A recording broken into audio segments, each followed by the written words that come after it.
Mawazo ya Mungu juu yako, sehemu ya 4. Lile neno letu la msingi linatoka kitabu cha nabii Yeremia sura 29 aya ya 11, neno likisema, maana nayajua mawazo ninayowawazia ninyi, asema Bwana, ni mawazo ya amani, wala si ya mabaya, kuwapa tumaini lenu, kuwapa tumaini siku zenu za mwisho. Yeremia sura 29 aya ya 11. Tunaangalia mawazo ya Mungu. Bwana anasema, maana ninayajua mawazo ninayowawazia ninyi. Kuna namna Mungu anavyowaza juu yetu, hakuificha, aliweka wazi, na akasema ni mawazo ya amani, ya mafanikio, wala si ya mabaya, kutupa tumaini siku zetu za mwisho. Kumbuka, wakati neno hili la kinabii linaachiliwa kwa kinywa cha nabii Yeremia, wana wa Israeli walikuwa utumwani kwa Nebukadreza. Maisha yalikuwa mabaya, watu walikuwa kwenye confusion, na ndiko neno la Mungu linakuja kwamba kuna kitu mlikifanya kikawapeleka kwenye utumwa mbaya, utumwa wa dhambi, lakini mawazo yangu juu yenu ni mema, hata katikati ya mawazo yenu yasiyokuwa mazuri. Familia ya Mungu na unayenisikiliza leo, siku ya 4, tunaangalia mawazo ya mwanadamu. Mawazo ya mwanadamu, na wakati mwingine anawezekana akawa ni mabaya, sio mazuri. Tuna namna tunavyowaza, lakini kuna namna ambavyo Mungu anawaza juu yetu.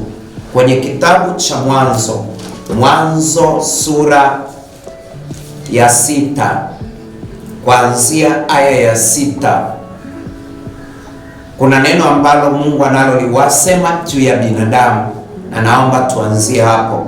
Neno lake linasema, Bwana akagairi ya kuwa amemfanya mwanadamu duniani, akahuzunika moyo.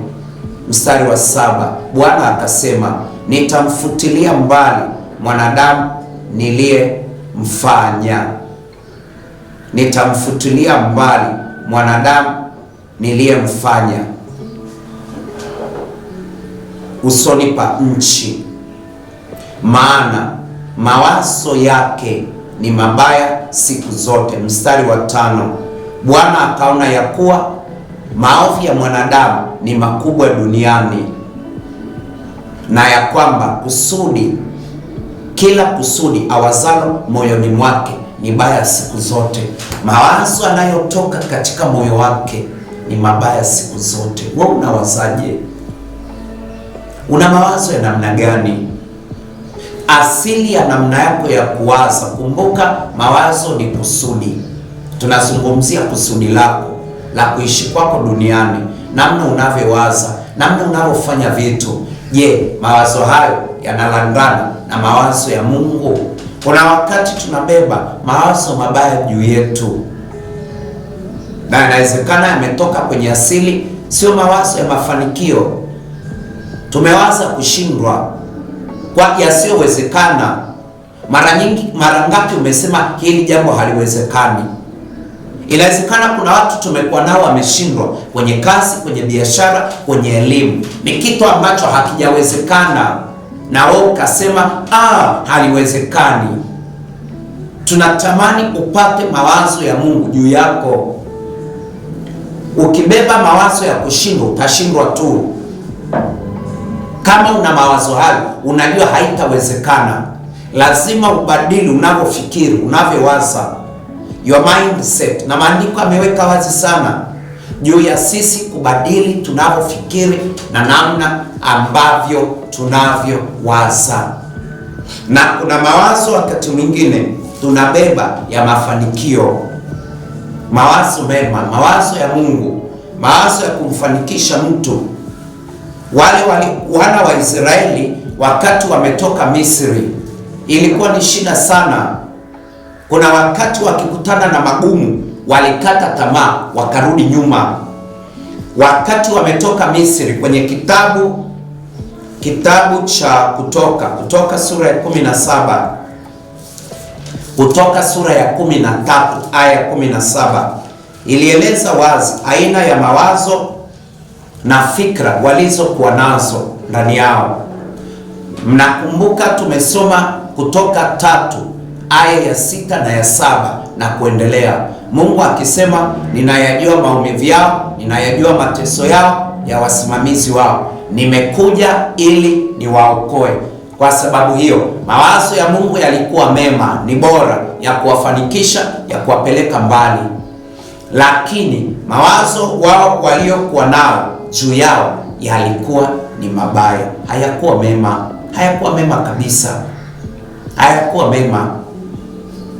Na wazo kuu la Mungu awapeleke kwenye nchi ya wingi wa asali na maziwa, manake sehemu ya mafanikio, ndo maana ya wingi wa asali na maziwa, manake mahali penye fursa, penye opportunity yanapowezekana.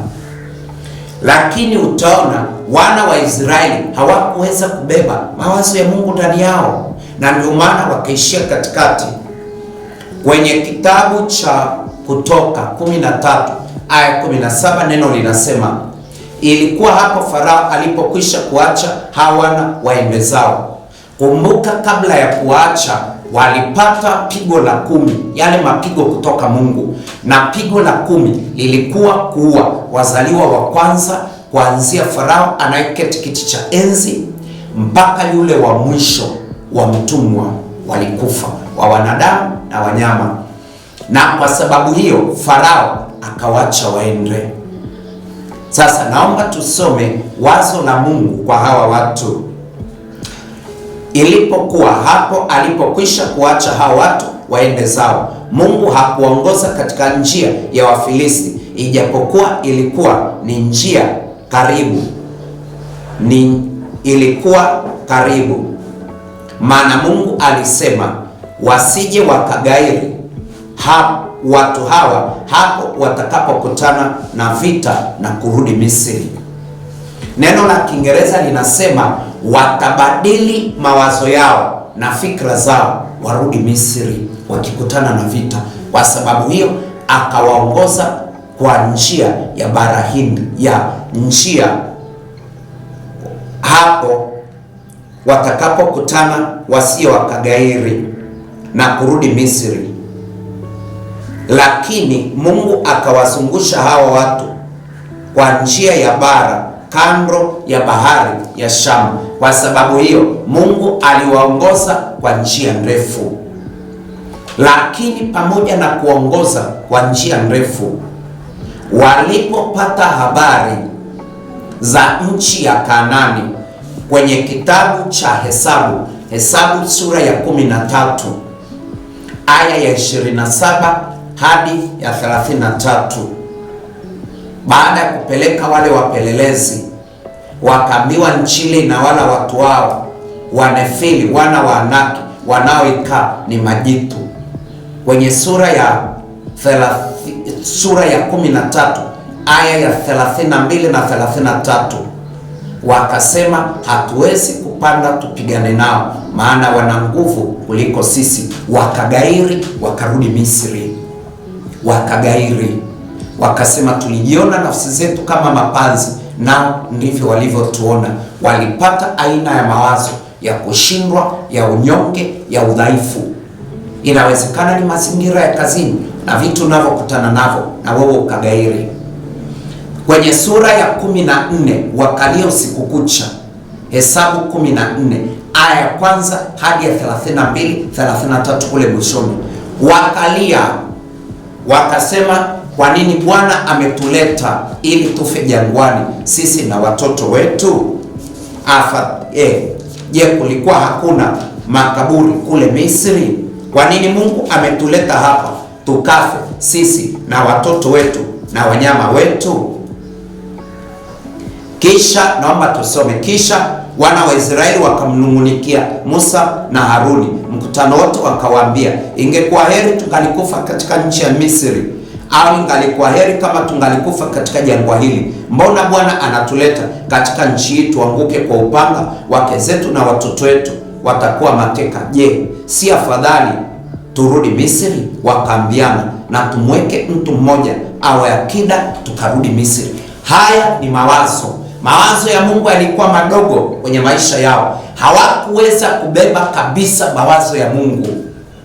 Pamoja na kwamba mpango wa Mungu ulikuwa mkubwa, watu hawa waliacha sauti ya Mungu, mpango wa Mungu, mawazo ya Mungu, wakabeba mawazo yao. Mawazo ya Mungu hayakulandana ndani yao, kwa hiyo wakamweka Mungu pembeni, wakabeba mawazo yao, wakatembea na mawazo yao, wakarudi Misri, wakarudi Misri, wakarudi Misri. Una mawazo gani kwenye maisha? Unatembea na mawazo gani?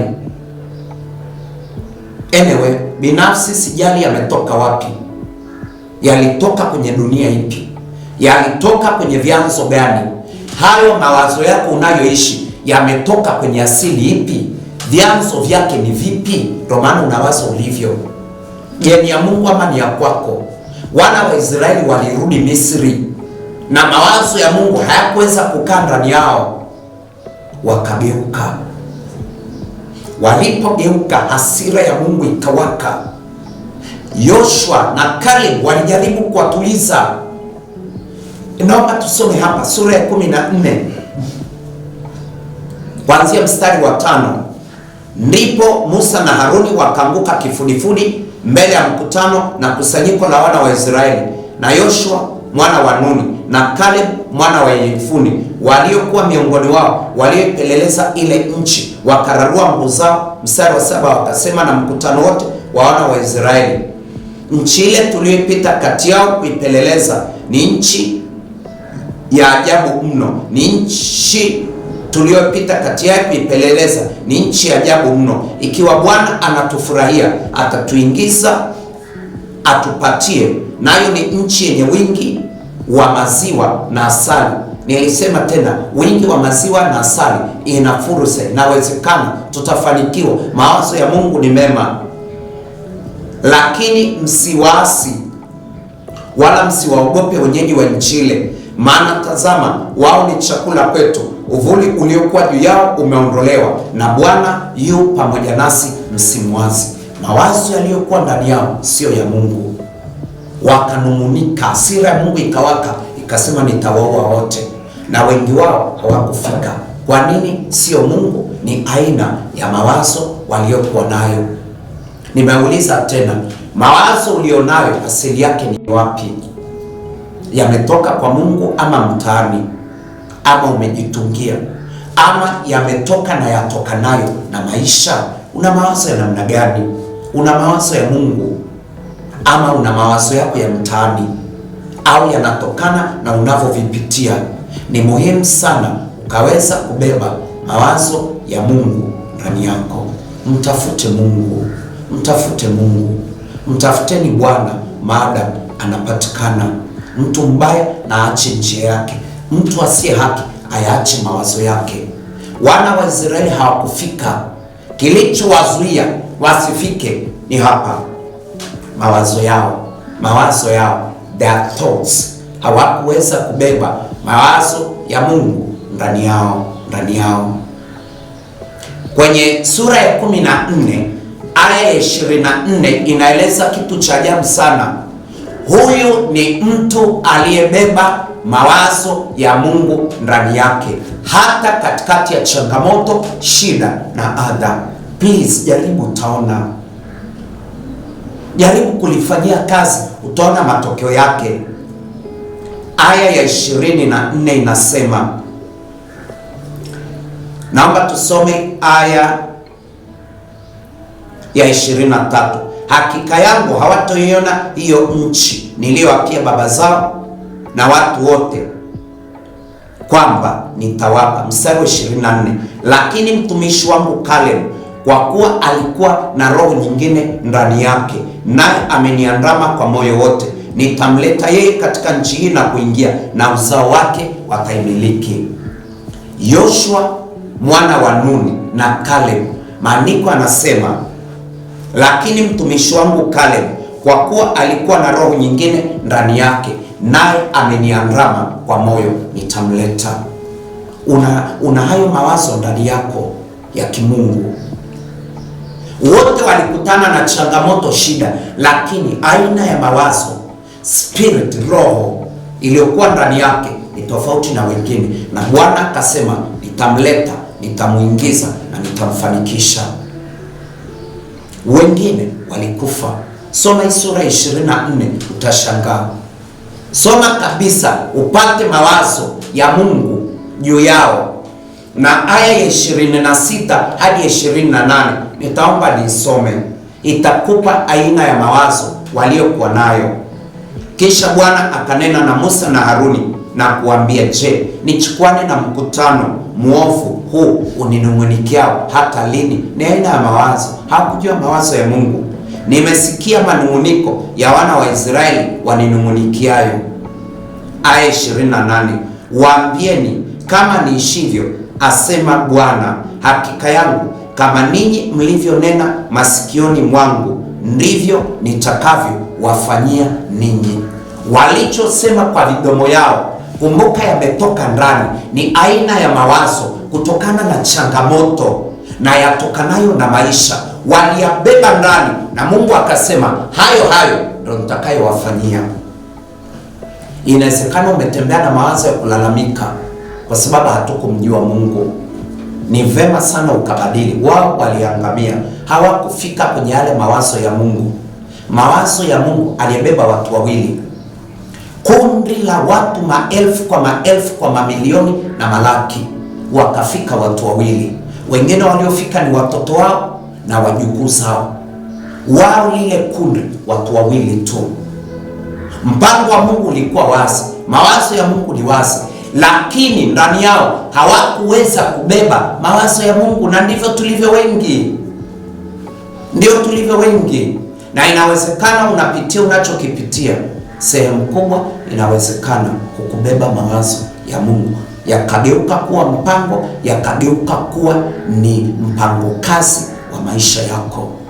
Tafakari sana na chukua hatua. Chukua hatua. Tunatumaini kwamba litakusaidia wewe, litakupa hekima na mawazo na kujifunza jinsi gani Mungu anawaza na mawazo ya Mungu yakoje. Kumbuka, mawazo ya Mungu ni neno lake. Mawazo ya Mungu ni neno lake, ni sauti yake, ni neno lake, ni mpango na ndio kusudi la Mungu kwa mwanadamu. Tumsifu Yesu Kristo.